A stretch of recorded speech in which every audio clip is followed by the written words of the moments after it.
A solid education is the foundation for a bright future.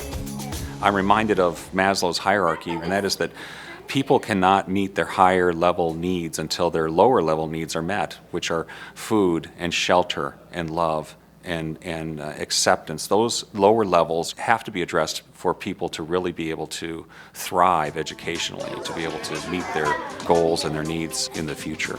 I think all of us know what a hungry classroom looks like. You've been in a classroom where kids are waiting for the bell to ring so that they can go and eat their lunch.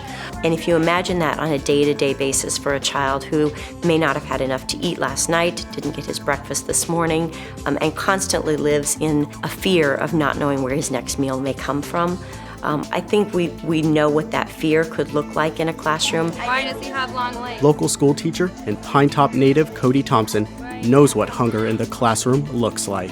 Some of the behaviors that I've noticed from students who are hungry can really be a wide range. So you can find the student who's really disruptive and maybe is just easily distracted or who wants to get up and move around. I've also noticed students who fall asleep because they just don't have the energy from food in the morning. These behaviors aren't random anecdotes.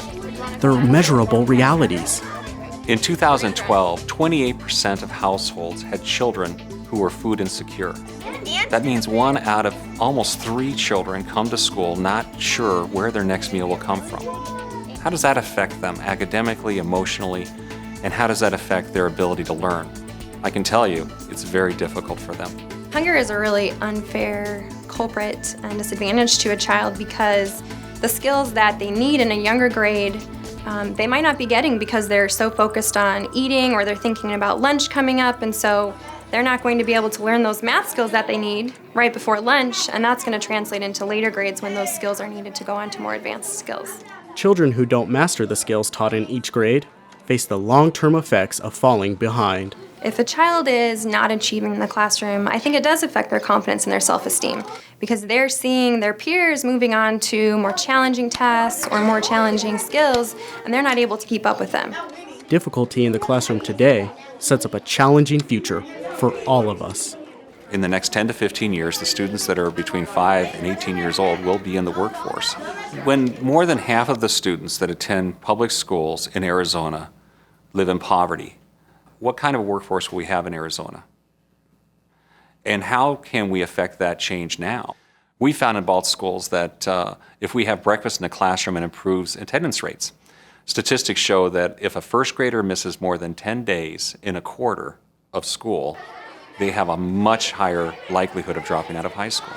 So we found that having simple interventions at early ages can make a dramatic effect on student success in high school and college and career into the future. When a child doesn't have to focus on where their next meal is coming from, they can focus on learning and they can focus on being that great mathematician that they really are deep down inside that we would have never known if they were thinking about hunger and thinking about where their next meal is coming from. So really giving our children the nutritional food that they need is really helping them not only the day that we give it to them, but long-term down the road.